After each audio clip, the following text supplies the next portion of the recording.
everyone, and welcome to the Burgess podcast, the show where we are opening up conversations about life at sea, discussing hot topics within the industry, as well as offering mental health support and promoting well-being for crew.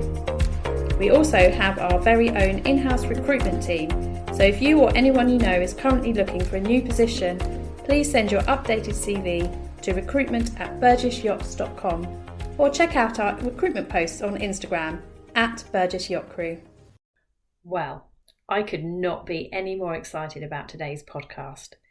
For this year's International Women's Day, we have a two-part special, and for today we are truly honoured to be joined by the wonderfully inspiring Tracy Edwards MBE.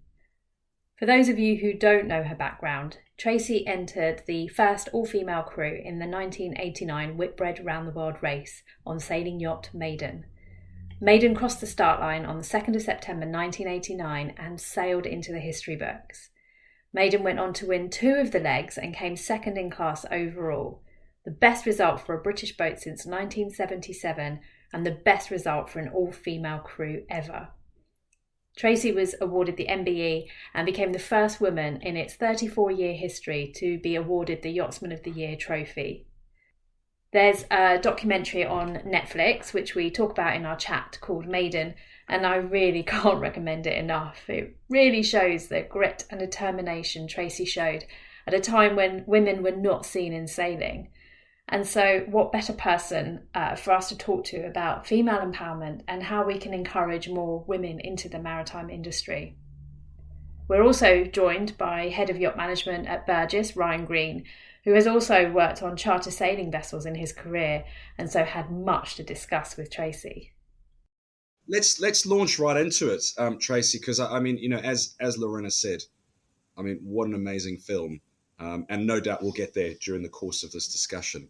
But the one question, which is the very first question that was sort of put forward here, was about the your career in the maritime industry began. Now, obviously, if you've seen the film, there's a bit of an insight, but for our listeners, you know, it's very close to home. You know, coming from the super yacht industry. So why don't you start there and we can carry on? Yeah. So. I mean, I guess people are fascinated by the fact that I didn't sail when I was younger. And, I didn't sort of come up through the yacht club ranks as a lot of people who end up racing do. I was expelled from school when I was 15 years old. And my very wise mother thought that it would be a very good idea for me not to be around the people that I was friends with, although many years later we are back to being friends, but then we're all a little bit more sensible. So she thought that travel would be good for me. And so I went backpacking to Greece, ended up working in a bar at the age of 17. And a guy came in when I would see these beautiful, beautiful yachts in the marina, Zia Marina in Piraeus in Greece. And it never really occurred to me that people like me work on them. I just thought, it's just, lots of rich people and lots of beautiful boats. And one of the captains came in one night into the bar and said, do you fancy working on a charter yacht as a stewardess? And I didn't really know what that was, but sounded more interesting than working in a bar. So I said yes, and then literally left and the next day packed, got on the boat. And 4 days later, we were in Rhodes to pick up the first charter, which is when I discovered exactly how seasick I get, which is very, and have been plagued by my whole professional sailing life. Although I've discovered various remedies which help, but it was for me. I knew that this was what I was going to be doing for the rest of my life. Within the first couple of days, even though I was, as I say, very, very seasick. And for me, it wasn't the ocean necessarily, or the sailing. Oh, it was a motor yacht. It was the people. So I felt I'd spent my whole life looking for these people, and I thought I found my tribe. These are my people. These are who I should be spending my life with. And for the first time, I felt included in something. I didn't feel as if I was on the outside looking in. I felt as I was on the inside of something. I didn't know where it would take me, but was very lucky. I had awesome skippers. I mean, really very lucky. These skippers, all male, I hadn't really met a female skipper at that time. They were, they really mentored me, and they pushed me to the next level and the next level. And, why can't you navigate? You need to be able to navigate if you're sailing across an ocean. Oh, okay.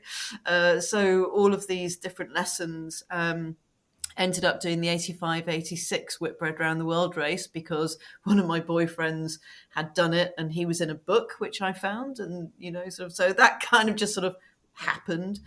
And I'd love to say there was some sort of plan to everything I've done, but that would be so far from the truth. I have literally fallen into each thing as it's come along and landed on my feet, and that sort of took me through the professional racing side of sailing up until Maiden. So your transition from sort of charter motor yacht in Greece to Whitbread racing yacht, tell me a bit more about that. You said you picked up a book, and was that it? You were just hooked. You saw a photograph, the rest is history. I'd done a little bit of racing, so this is actually the guy that taught me to navigate on my second transatlantic. And then I ended up working on his boat, White Quailo, which was a Swan 46. And just one of the most, well, of course, Swans are the most beautiful, I think, beautiful boats, and lived on it and worked on it. And then we ended up in Sardinia doing the Swan World Cup. And I mean, I was the cook, but I was allowed to go on the boat and race. And I managed to knock my front teeth out on the first race I ever did. Was flown back to England to have new teeth put in. The owner flew me back, and I carried on racing. But for me, that was a whole different, sort of part of sailing that was so exciting. And, to be part of the boat crew and understand then that all these rock stars fly in, to do the racing, and that was being part of that crowd was really exciting, and hearing all the stories about where they sail and where they race, and I was, wow, this is a whole new side of sailing that I'm discovering. And then back in Antigua, finding this book and saying what it was called, Cape Horn to Port, and I opened it up right to his picture, just totally by accident. I went, Julian, what's this? So he told me about the race, and I just thought, now that sounds like something I think I should do. And literally went and found a yacht doing the Whitbread around the world race and got myself on it. Incredible.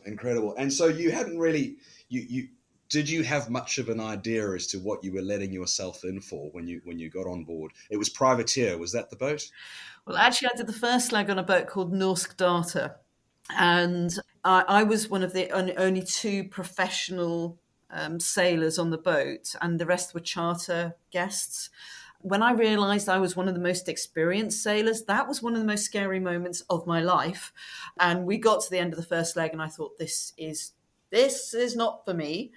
But then luckily, Atlantic Privateer were looking for a replacement cook, and I bugged them until they let me on the boat. I mean, they did not want a girl. They absolutely did not want a girl, because I was the first girl ever on an ocean racing maxi in the Whitbread. And of course, all the other professional ocean racing maxis were all roughy-tufty, rock star sailors. And they've got a girl. They were like, just... They were mortified. But we won the next leg into New Zealand. And so then I became the good luck charm, and then, I was kind of okay. But for me, it was the most extraordinary experience of learning. I mean, I learned more in that 9 months of that race than I had in the entire rest of my life about anything. And it wasn't just the sailing I was learning. By almost subconsciously, I was learning about budgeting and logistics and planning and how a shore crew works and how the whole, sort of thing happens and how you bring it together. So when we were just sort of about to finish the race, and I said to the guys, what do you think about, do you think I would ever be able to navigate on it? Because I'm a much better navigator than I am a cook. I can tell you that right now.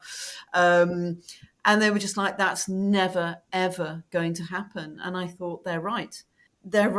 Probably in my lifetime, I won't be able to navigate on a racing yacht because I'm a girl. And that was so profound and so final. And I remember going home to my mum and saying, Mum, I need to change the world. And she was like, oh, really? Okay.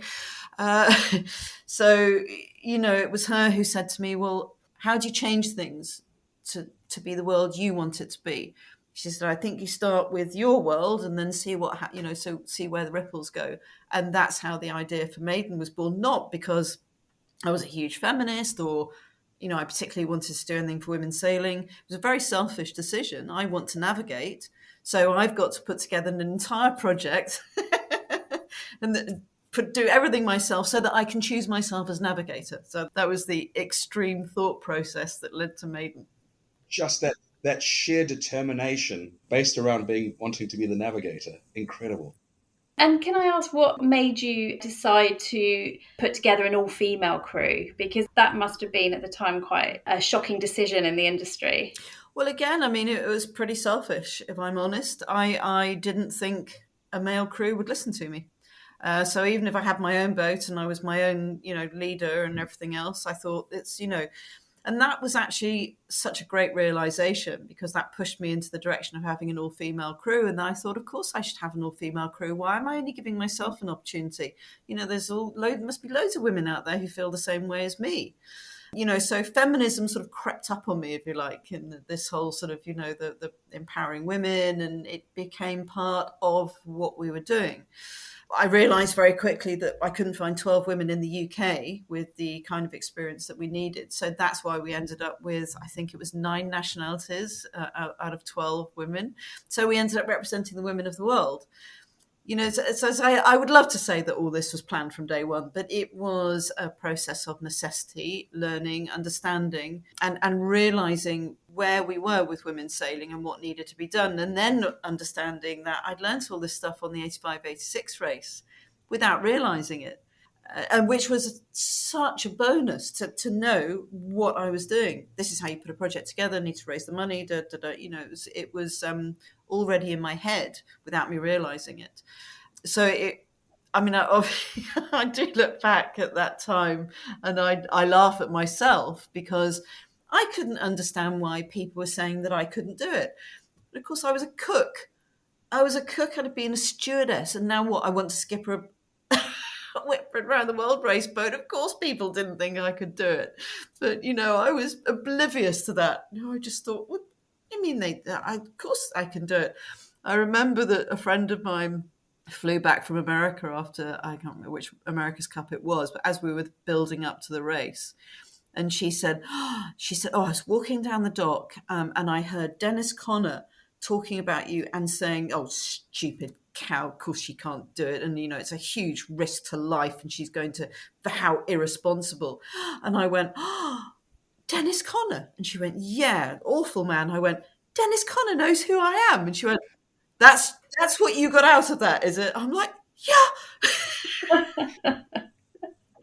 On that though, you mentioned you had learned just through exposure on the 85-86 Whitbread. So in fact, you had that incredible knowledge base of the logistics of how to run it, how to set it up.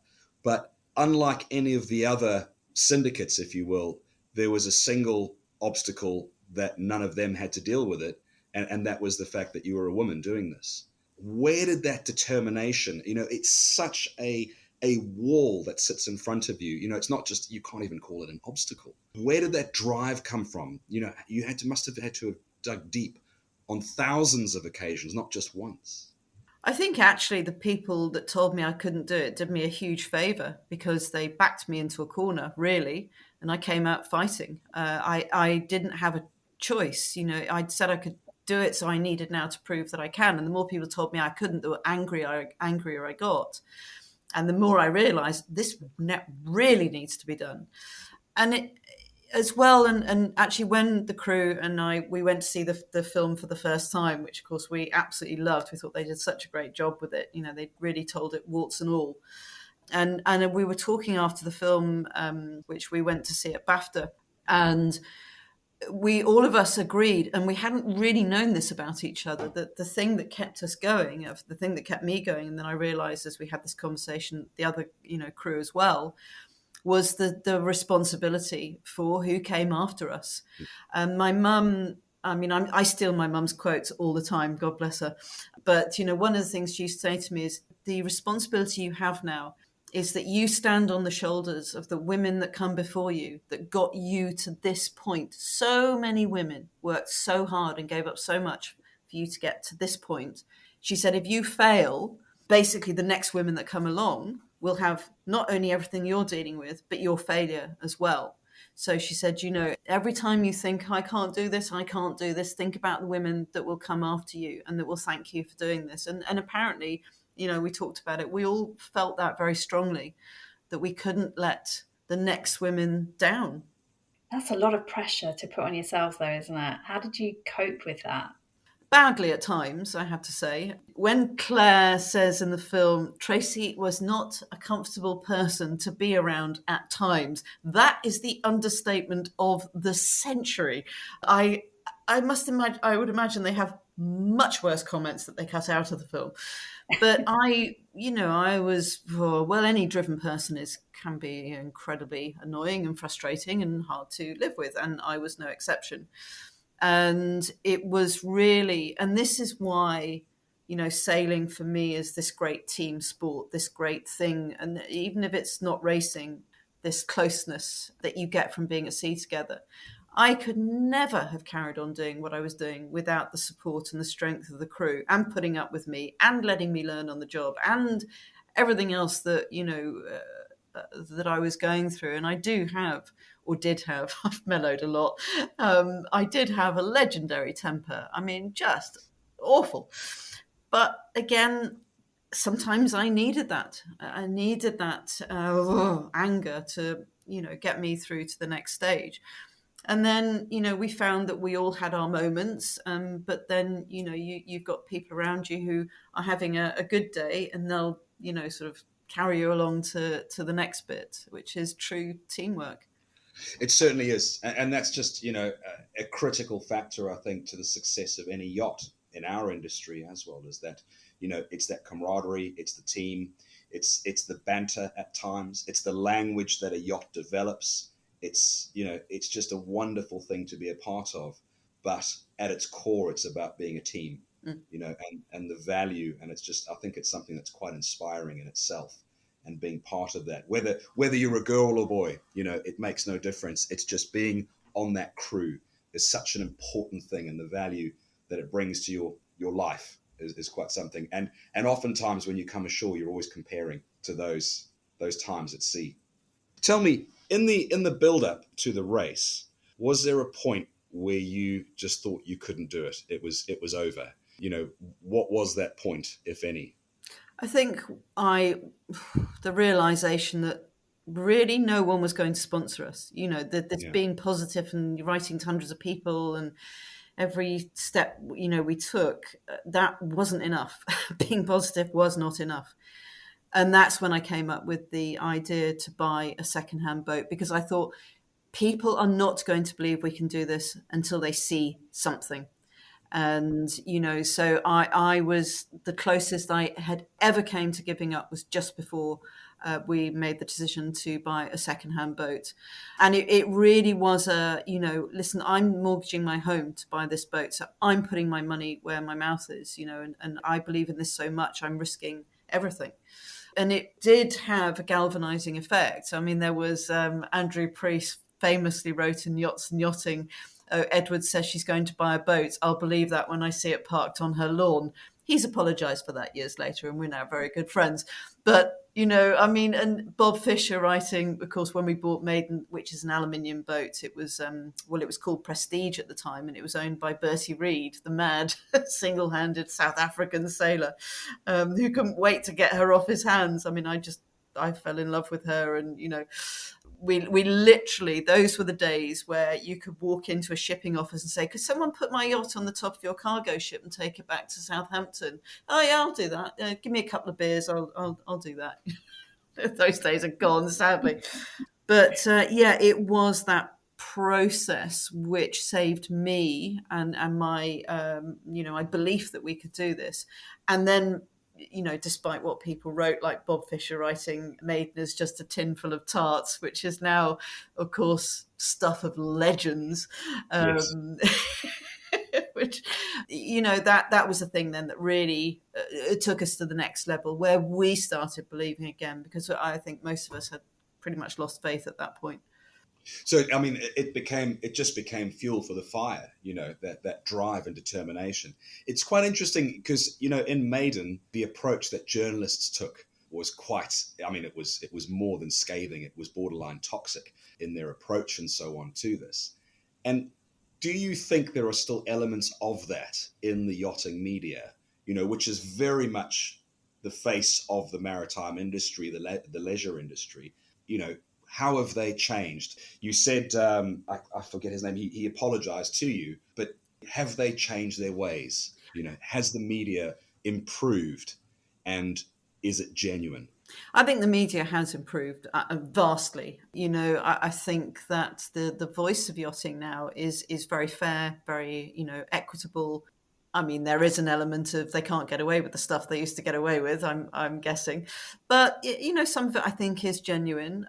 I think yachting itself, there are parts of, especially professional racing, that haven't changed enough. But I think the yachting media now do quite a good job. We've just had a great article in Scuttlebutt about what's happening with Clarice on Banque Populaire. And that's a fascinating case study. And don't get pregnant and have a baby if you want to race a boat around the world. Just extraordinary. So with what we're doing with Maiden now, we hear endless stories of how girls are treated on professional racing yachts, especially. And it's not good. Lots more changes need to happen. But I would say the media are actually helping the process now rather than hindering it.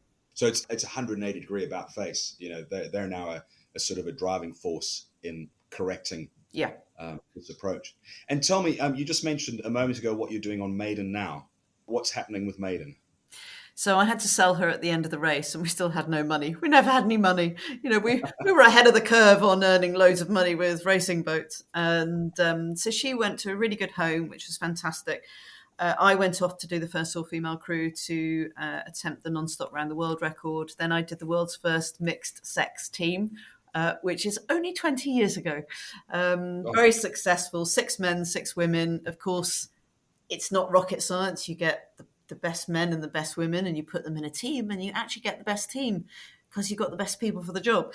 But it was still shocking to people that the 6 men and 6 women would professionally race together. We broke, I think, more world records in a 4-year period than any other yacht at that time. So just showed how that worked. And then I had a disastrous little interlude in Qatar, which I don't like talking about. Lost everything and had to start again at the age of 43, which I did. And literally, as I was looking for a new project, something to do, Maiden burst back into my life. I met Alex Holmes, who said I'd like to make a documentary. And I had an email from a marina in the Seychelles saying, did you know your beautiful yacht Maiden has been sat here for 2 years rotting away? And, if nothing is done, we'll take her out and sink her because she's not even worth scrap metal. And I was like, whoa, what? So I called all the rest of the crew, and they went, crowdfunding. We've got to do crowdfunding. So we did crowdfunding. We raised the money to pay off her debts. And then we stuck her on another ship and brought her back to the UK. And that was in 2017. We finally got her back. 6 of us original Maidens were there to meet her in.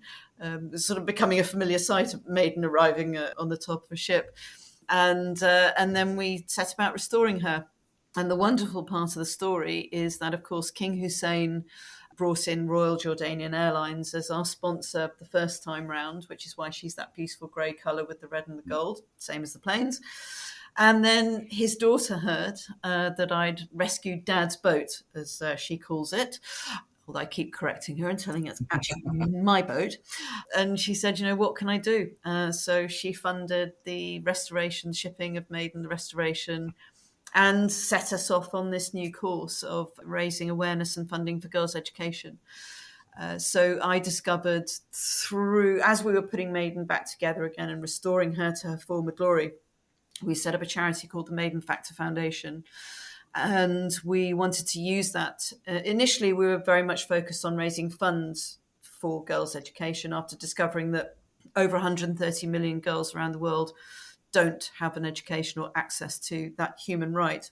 It was so shocking to me, and I felt awful about I'd thrown away my education. I live in a country which hands me this amazing education on a silver plate, free of charge. And I went, oh no, thank you very much. I think I know everything I need to know. I don't need that.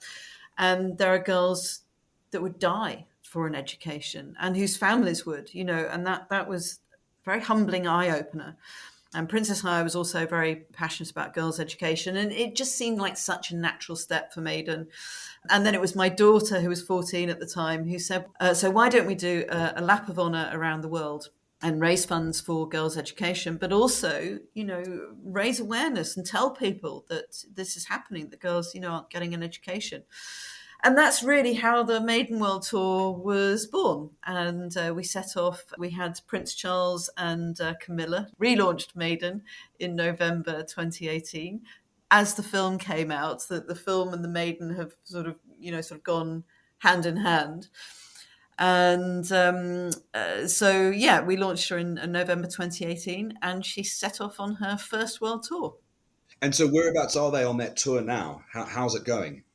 Well, of course, we were affected by the pandemic, same as everyone else. We'd done 22,000 miles. We'd visited 32 destinations in 12 countries.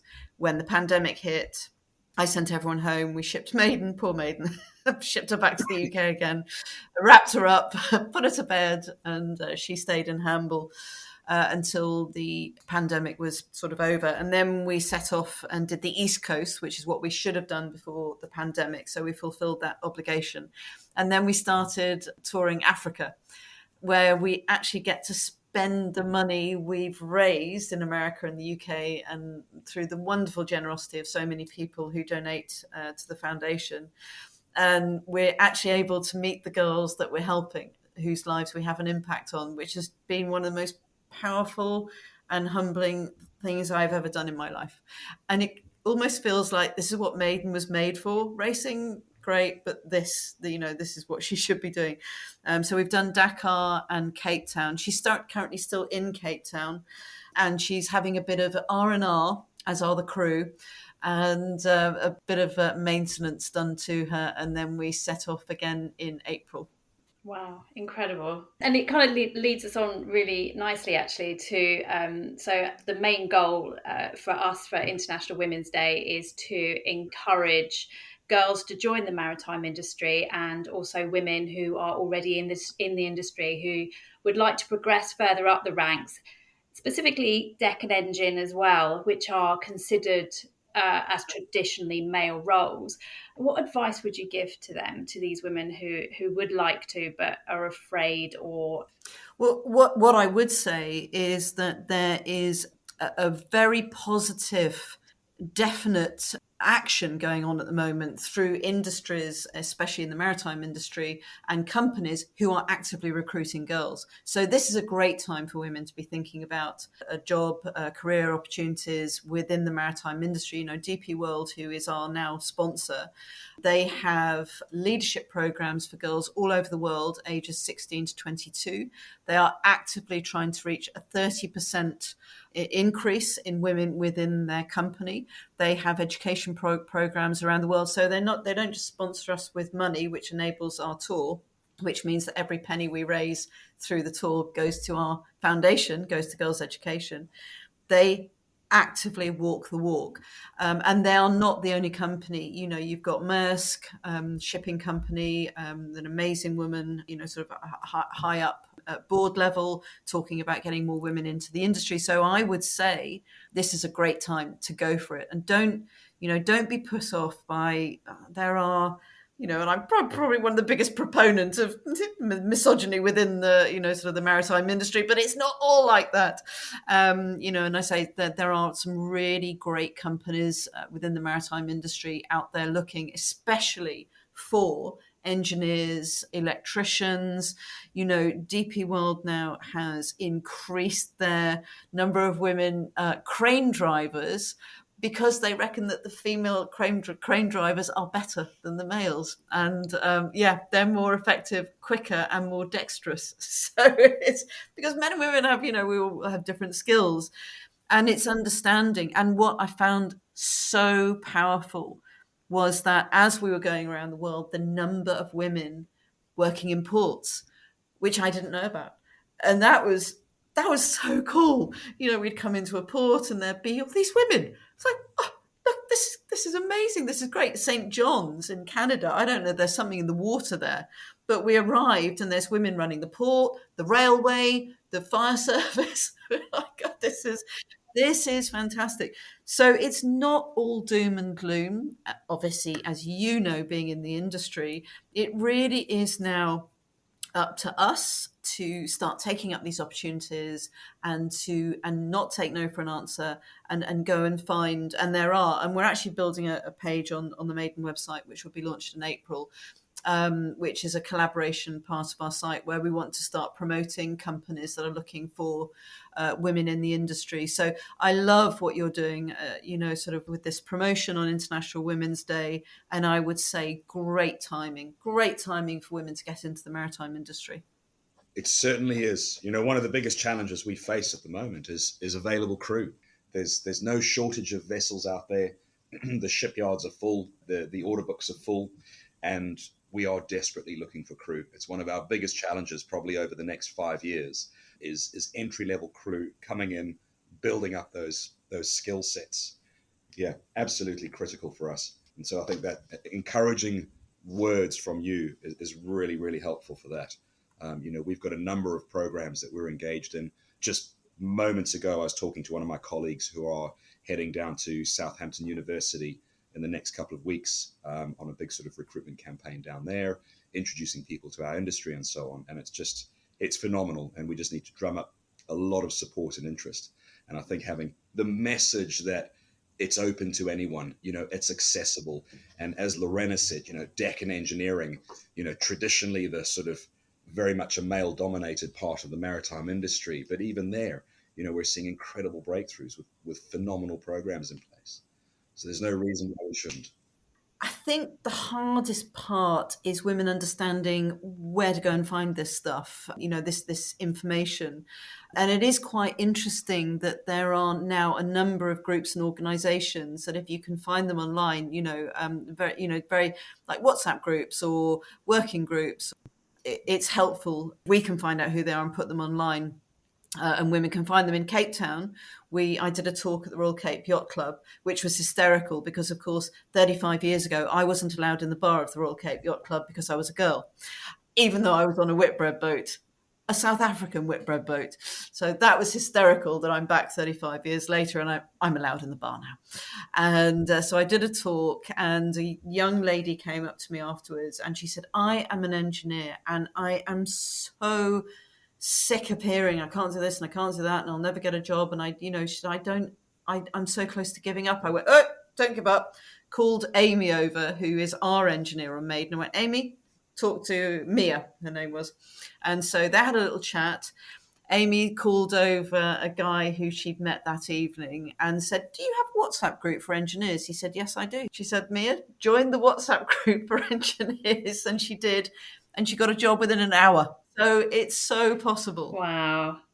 And you're so right. It is, going back to your story earlier, it is supporting each other, isn't it? I've spoken to women who have been very close to walking away from the career because of the discrimination they face or how tough it is for them as a woman in a male-dominated, be it deck or engine and having that support there, everyone, you've got to stick together and prop each other up and give each other tips and guidance. And, listening to your story, I'm sure will help a lot of women.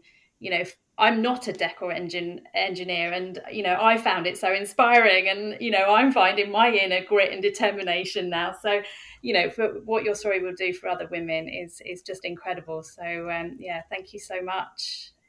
And let's keep connecting people and supporting each other. Absolutely.